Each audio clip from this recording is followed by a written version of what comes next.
Hey YouTube, Untamed here. So I've been debating on how I wanted to present this video for the last week and a half, and I've really come up with nothing good.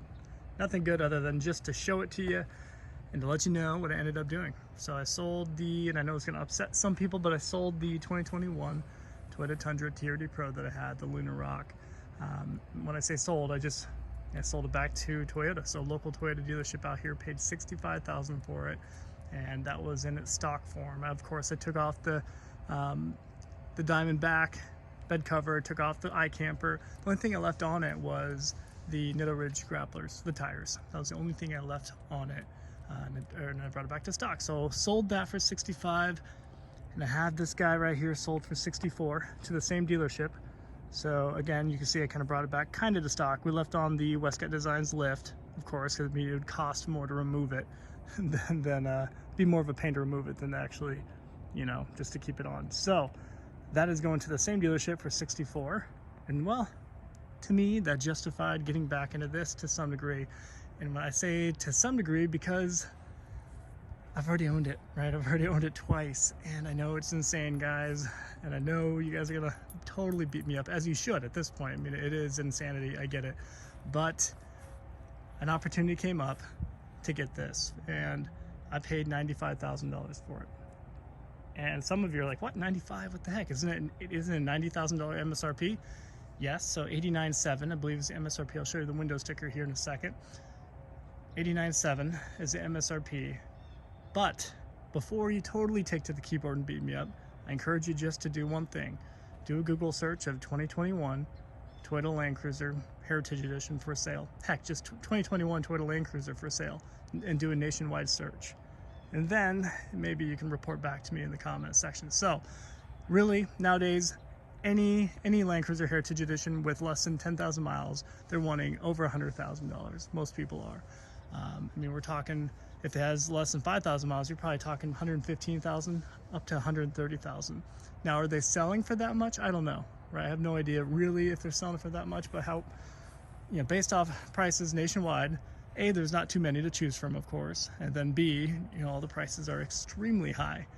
Is that a foreshadowing of what they'll continue to be? I don't know, and I'll kind of loosely say no, just because, the market right now is insane. Will they remain at $100,000 right around there for the next 5 years? I think so. I don't know if it will continue to spike up, but I do think it is promising, given the fact that they're no longer making this for the United States market, for the North American market, right? So there's, of course, goodness to it. You guys know, if you've been watching my channel, I won't totally dissect the details of it, as you probably have already heard me meow about it with my previous Land Cruiser Heritage Edition, but I'll kind of do wave tops in this video. So this is the Magnetic Grey Metallic, of course. This one, I've been tracking, the numbers I was always tracking previously, there were 200. There were 200 Magnetic Grey Metallics made for 2021. That's the number I've always tracked. However, I've been told recently by a couple credible sources that it's 100. So there are 100 Magnetic Grey Metallics that were produced for the Heritage Edition here. And you guys know, in 2020, they had the Heritage Edition as well, but they only had the Blizzard Pearl as well as the Midnight Black Metallic, right? So they only had the white and the black, and they were split 600, 600. So 600 white, 600 black. 1,200 total, of course. Same total for 2021. There were 1,200 produced for 21 as well. However, only 100 of them were in this color. And I think I was tracking always 400 for white and black, and then 200 for the classic silver, and 200 for the Magnetic Grey Metallic.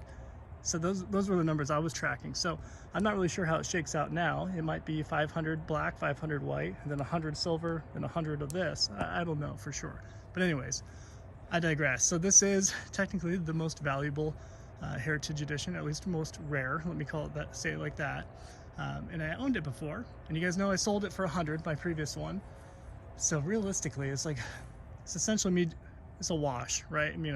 I bought mine for originally for 85, if I recall. Yeah, 85,000 is what I paid for it, the original one, right? And I sold it for 100. However, I put the Bud Belt rock sliders on it, the Prinsu roof rack, window tint, the KO2. So realistically, I was probably at 90, right around 90,000, 91 perhaps. And I sold it for 100. And this, I paid $95 exactly. The dealership wanted $96,200 for it. And this is brand new. I'll say brand new kind of loosely because it is a new model, or sold as a new vehicle. However, the owner of the dealership put 900 miles on it. So I'm still the original first owner of it. So it's technically sold as a new vehicle. And I later learned that the used car manager at the dealership, I bought it from Peterson Toyota out in Boise, he really wanted to sell it as a used vehicle at that point because he knew he can get 110, 115 for it. But they didn't let him do that, which is really cool for my benefit, of course. So 95 with 900 and something miles on it is the way I got it, brand new. So I think technically speaking, after all the research I've done and phone calls I made, this could have very well been the last Land Cruiser Heritage Edition for sale, new Land Cruiser Heritage Edition for sale in the United States. So I can semi-comfortably say that there might be a couple others out there, of course, but those probably are priced at that $120,000, $130,000 mark, you know.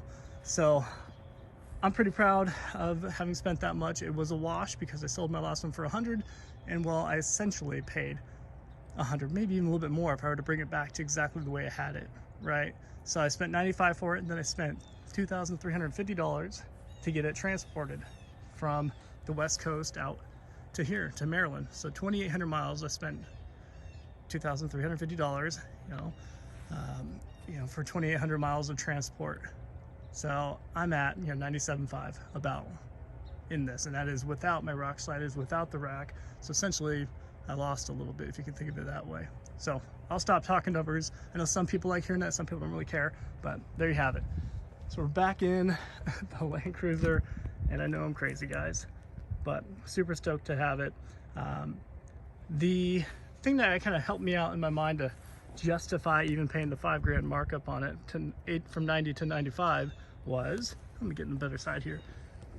As you can probably already spotted by now, it does have some Toyota open country tires on it.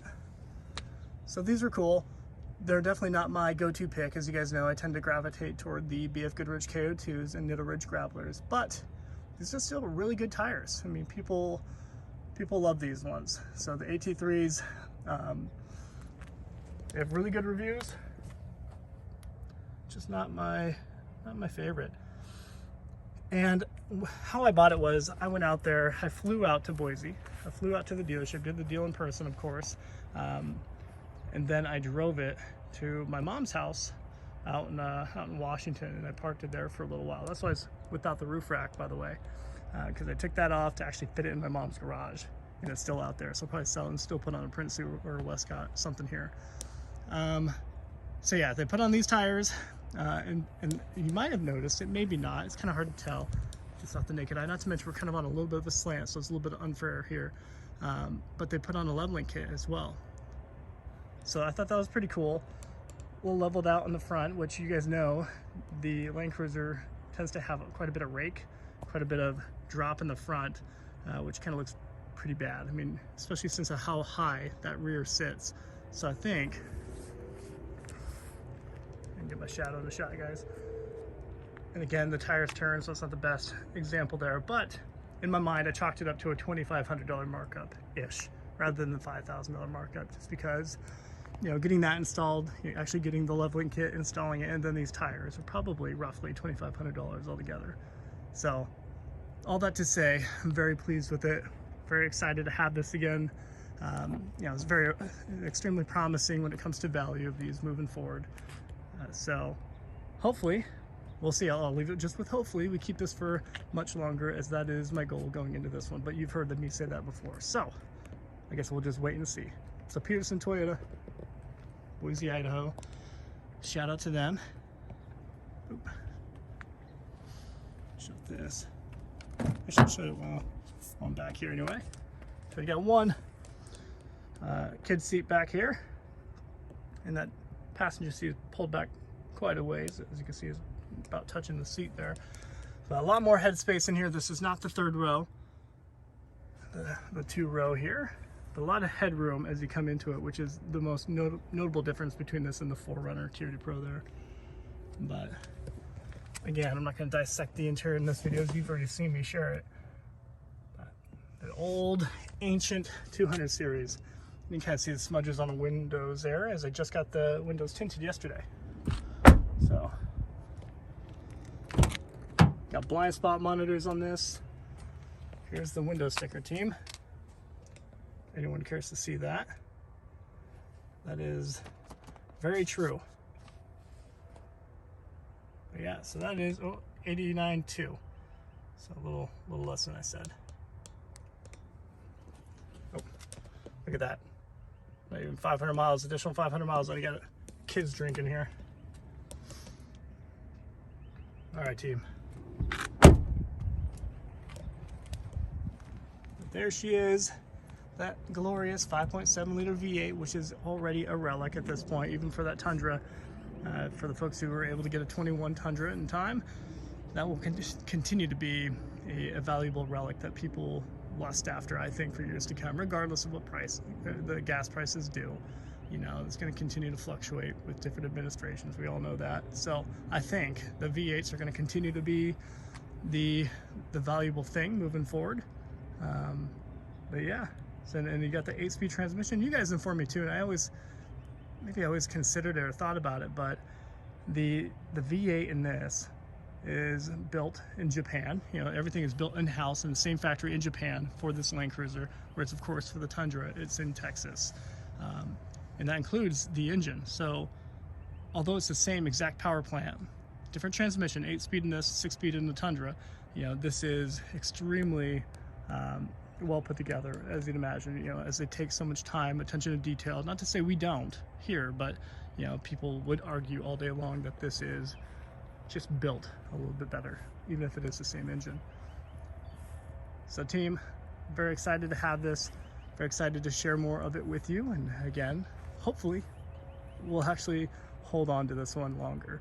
So I'm ready to take your spears, ready to get beat up a little bit, but I'm excited to have this. It's ultimately going to be this, the Lime Rush, 4Runner, and the Raptor is what we'll have, the 3-pack. And eventually, hopefully eventually, swap out the Raptor for a Solar Octane TRD Pro, the 22. We'll see. We'll see what happens, as people are clamoring and fighting for them already. So anyways, guys, let me know what your thoughts are. Appreciate you watching as always. Until next time.